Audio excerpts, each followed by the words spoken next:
तो भगवान की जय, प्यारे कृष्ण कन्हैया लाल की जय। श्री भक्तमाल में आज चरित्र है श्री विट्ठल दास जी।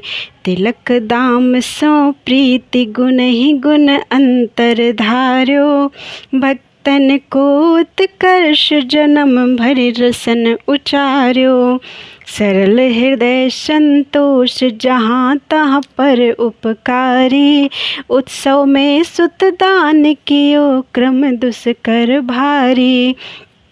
हरि गोविंद जय जय गोविंद, गिरा सदा आनंद दा। विठल दास माथुर मुकुट भयो अमानी मानदा।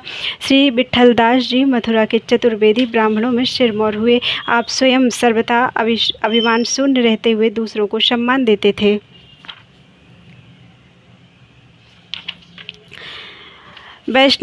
वैष्णवता के प्रतीक ऊर्ध्वपुंड तिलक, श्री तुलसी की कंठी माला आदि से आप अत्यंत प्रेम करते थे तथा शव में गुण ही गुण देखते थे एवं सबके अवगुणों पर दृष्टिपात न करके सबके गुणों को हृदय में धारण करते थे। आपने जीवन भर भक्तों की ही महिमा का जिह्वा से गान किया। आप परम सरल हृदय तथा संतोषी थे एवं सदा सर्वत्र परोपकार में रत रहा करते थे। आपने भगवान के उत्सव में पुत्रदान रूपी अत्यंत महान कर्म किया जो औरों के लिए असंभव है। आपकी जिह्वा से सदा सर्वदा हरि गोविंद जय जय गोविंद का उच्चारण होता रहता था, जिसे सुनकर सबको परम आनंद प्राप्त होता था। श्री विट्ठल दास जी से संबंधित विशेष विवरण इस प्रकार है। मथुरापुरी के चतुर्वेदी ब्राह्मणों में दो ब्राह्मण भाई उदयपुर के राणा के पुरोहित थे। एक बार धन के बंटवारे को लेकर दोनों भाई आपस में लड़कर मर गए। उन्हीं में से एक के पुत्र श्री विट्ठल दास जी थे।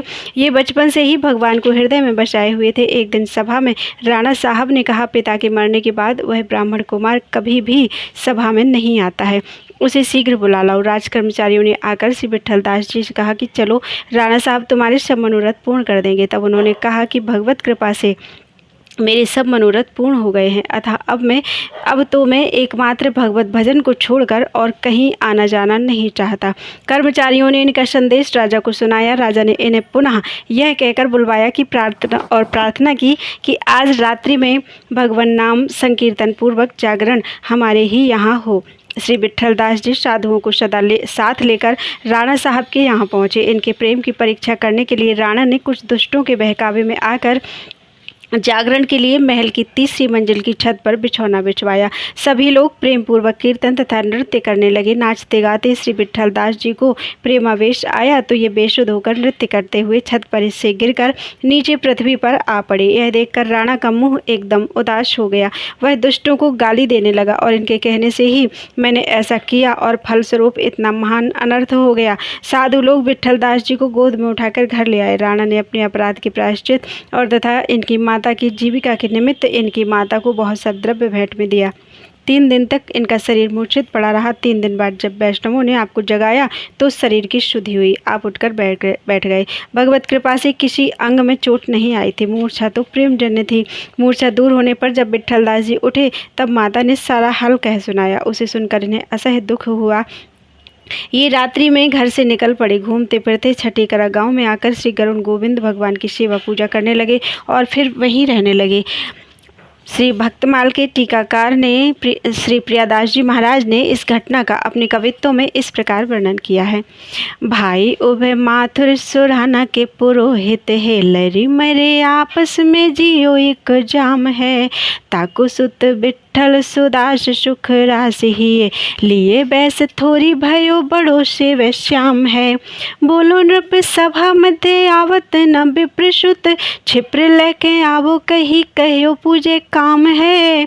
फेर के बुलायो करो जागरण याही ठौर, काहू समझायो गावे नाचे प्रेम धाम है। गए संग साधु नील बिन रंग रंगे सब, राना उठी आदर दैनी के पधराए हैं।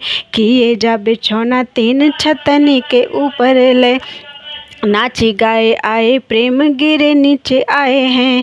राजा मुख भयो सेत दुष्टनी को गारी देत, संत भरी अंक लेत मर घर मधि ल्याए हैं। भूप बहु भेंट करी देह भाई भांति परी, पाछे सुधी भई 3 दिन तीसरे जगाए हैं। उठे जब माए ने जनाए सब बात कही, सही नहीं जात निसिनिक से विचार के। आए यूँ छठी करा में गरुण गोविंद सेवा, करत मगन ही रहत निहार के। राजा के जे लोग सु तो ढूंढ कर रहे बैठी, तिया मात आई कर रुदन पुकार के।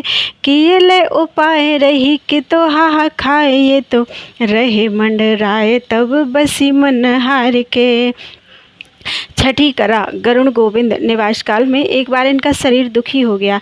इनके शारीरिक कष्ट को देखकर भगवान श्री गरुण गोविंद जी ने स्वप्न में आदेश दिया कि तुम मथुरा चले जाओ। भगवान ने 3 दिन लगातार इस प्रकार संदेश दिया, स्वप्न में आदेश दिया। तब ये माता और पत्नी को लेकर मथुरा चले आए, जहाँ पर इनकी जाति बिरादरी के लोग रहते थे। परंतु इन्होंने देखा तो वहाँ कुछ और ही रंग छा रहा था। हाँ, एक बढ़ई अवश्य ऐसा था जो सदा साधु संग की अभिलाषा करता था। उसकी सज्जनता को देखकर ये उसी के घर रहने लगे। उन दिनों इनकी पत्नी गर्भवती थी और धन के अभाव में अत्यंत शोक मग्न रहा करती थी। दैवयोग से इन्हें एक दिन घर में मिट्टी खोदते समय पृथ्वी में गड़ा हुआ धन एवं श्री ठाकुर जी की एक प्रतिमा मिली। श्री विट्ठल दास जी ने खादी को बुलाकर कहा, देखो तुम्हारे घर में पृथ्वी में गड़ा हुआ यह धन और ये श्री ठाकुर जी की प्रतिमा मुझे मिली है, इसे ग्रहण करो। परंतु उस बढ़ई ने इनके चरणों में माथा टेक कर प्रणाम करके कहा, इस धन से आप ही श्री ठाकुर जी की सेवा करिए, हम तो आपके दर्शन और सत्संग से ही परम सुखी हैं। श्री प्रियादास जी महाराज ने श्री विट्ठल दास जी के प्रति बढ़ई के दिव्य भाव का इस प्रकार वर्णन किया है। देखियो जब कष्ट तन प्रभु जो स्वप्न दियो, जावो मधुपुरी ऐसे 3 बार भाखिए। आए जहाँ जाति पाति छाए कछु और रंग, देखियो एक खाती संग साधु अभिलाखिए। तिया रहे गर्भवती सतीमती सोच रती, खोदी भूमि पाई प्रतिमा सुधन राखिए। खाती को बुलाए कही लही लेहु तुम, उन पाए परी कहो रूप मुख चाखिए। अब श्री विट्ठल दास जी सदा भगवान की सेवा पूजा में लगे रहते थे। धीरे धीरे जब आपकी भक्ति चारों ओर फैल गई तो बहुत से लोग प्रेम पूर्वक आकर आपके शिष्य बन गए। आपके यहाँ रसिक जनों तथा गुणी गायक जनों का बहुत बड़ा समाज एकत्रित होता था। एक बार ऐसे ही समाज के अवसर पर गुणी जनों ने बधाई के विविध पद गाए। सब लोग आनंद से झूम रहे थे। इसी बीच वहाँ रूप गुण धन से जटित एक नटी आई और भगवान के सामने नृत्य गान करने लगी। जब वह विविध मूर्छनाओं के साथ कटीली तान से सबके हृदय में प्रेम की चटपटी सी उत्पन्न करती हुई गाने लगी तो उसके कौशल पर रीझ कर श्री विट्ठल दास जी ने प्रेम से व्याकुल होकर अपने पुत्र को ही भगवान के ऊपर न्यौछावर करके उस नटी को दे दिया। बोल वृंदावन बिहारी लाल की जय। श्री विट्ठल दास सुत श्री रंगी राय जी। श्री विट्ठल दास जी के पुत्र का नाम श्री रंगी राय था। श्री राणा साहब की एक पुत्री उनकी शिष्या थी। जब उसने सुना कि हमारे गुरुदेव जी को उनके पिता ने न्यौछावर में किसी नटनी को दे दिया तो उसे बड़ा दुख हुआ। उसने एकदम अन्न जल का परित्याग कर दिया। राणा सुता ने उस नटनी को संदेश कहलाया कि जितना धन चाहो उतना हमसे ले लो, परंतु मेरे श्री गुरुदेव जी को मुझे वापस कर दो। उस नटनी ने उत्तर में कहा कि द्रव्य की मुझे किंचन मात्र भी चाहना नहीं है। हाँ, मैं तो रीझ कर अपना तन मन तथा सर्वस्व दे सकती हूँ। तब राणा की पुत्री ने श्री विट्ठल दास जी से पुनः समाज कराने की प्रार्थना की। उसकी प्रार्थना मानकर श्री विट्ठल दास जी ने दोबारा समाज किया। उसमें राणा की पुत्री ने स्वयं भी नृत्य किया। उसके नृत्य पर रीझ कर औरों की तो बात ही किया, स्वयं वह नटनी भी न्यौछावर में उसे बहुत सा द्रव्य देने लगी, परंतु उसने नहीं लिया। वह नटनी श्री रंगी राय जी का सुंदर श्रृंगार करके उन्हें एक डोले में बिठाकर सभा में लाई और उन्हें श्री ठाकुर जी के द्वार पर लाकर न्यौछावर करके राणा सुता को भेंट किया। जब राणा सुता ने उन्हें लेने के लिए हाथ बढ़ाया तो उन्होंने कहा कि मैं तो मनमोहन श्री कृष्णचंद्र के न्यौछावर हो चुका हूँ, अतः तुम मुझे मत लो। परंतु प्रेमार्थ उनकी शिष्या राणा सुता ने उन्हें ले ही लिया। इस प्रकार राणा की पुत्री का अभीष्ट सिद्ध तो हो गया, लेकिन दूसरे ही क्षण श्री रंगी राय जी ने अपना तन त्याग दिया। ऐसे श्री रंगी राय जी को एवं उनकी श्री निष्ठा को कोई कहाँ पा सकता है। श्री प्रियादास जी ने इस घटना का अपने कवित्तों में इस प्रकार वर्णन किया है। करे सेवा पूजा और काम नहीं दूजा। जब फैल गई भक्ति भय शिष्य बहु भाई के, बड़ोई समाज होत मानो सिंधु सोत आए। विविध बधाई गुनी जन उठे गाय के, आई एक नटी गुण रूप धन जटी वह, गावे तान कटी चटपटी सी लगाए के। दिए पट भूषण ले भूख न मिटत केहूँ, चहूँ दिसी हेरी पुत्र दियो अकोलाए के। रंगी राय नाम ताकि शिष्य एक राणा सुता, भयो दुख भारी ने कुजलहु न पीजिए। कही के पठाई वासो चाहो सोई धन लीजिए, मेरो प्रभु रूप मेरे नैनन को दीजिए। द्रव्य तो न चाहो रीझी चाहो तन मन दियो, फेरी के समाज कियो विनती को कीजिए। जिते गुनी जन तिन दियो अनगन दाम, पाछे नृत्य करो आप देत सो न लीजिए। ल्याई एक डोला में बैठाए रंगी राय जू को, सुंदर श्रृंगार कही बार तेरी आइए। कियो नृत्य भारी जो विभूति सो तो बारी लिए, भरी अंक बारी भेंट किए द्वार गाय के। मोहन न्योछावर में भयो मोहि लेहु मति, लियो उन शिष्य तन तजो कहाँ पाइए।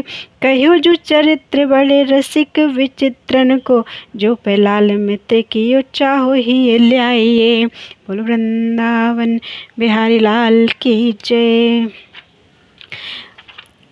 अगला चरित्र है श्री हरिराम हठीले जी।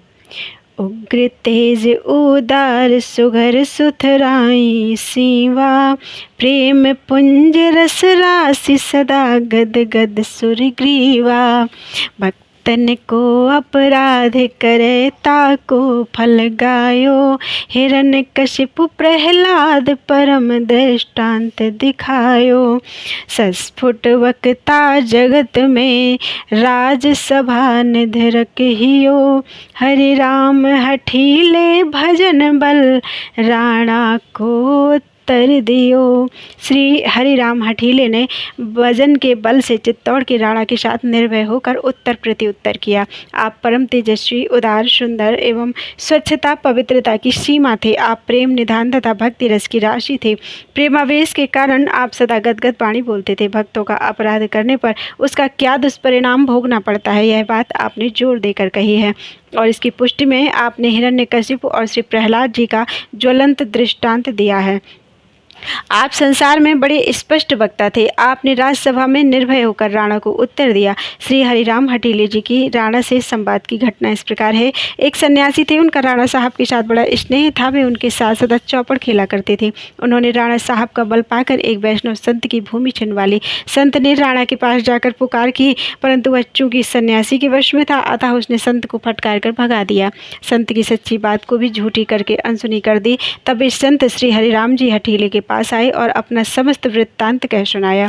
श्री हरिराम जी ने उन वैष्णव संत को अपना भाई जानकर अत्यंत प्रेम पूर्वक वार्तालाप किया। उन्हें बहुत प्रकार से आश्वासन दिया और उनको साथ लेकर आगे आगे राणा के पास चले। दोनों महानुभाव राणा के यहाँ गए और उससे वार्तालाप करने की प्रतीक्षा में बहुत देर तक बैठे रहे, परंतु उस विमुख ने इस पर किंचित ध्यान नहीं दिया कि मेरे यहाँ संत महात्मा आए हैं।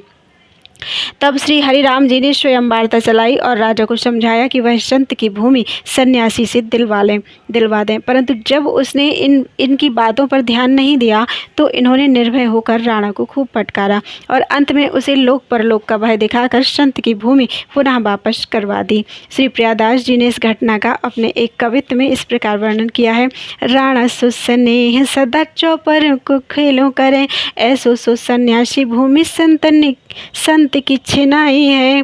जाए के पुकार्यो साधु झिर के बिडार्यो परो, विमुख के बस बात साची ले झुठाई है। आए हरि राम जू पे सब ही जताई रीति, प्रीति करी बोले चलो आगे अब भाई है।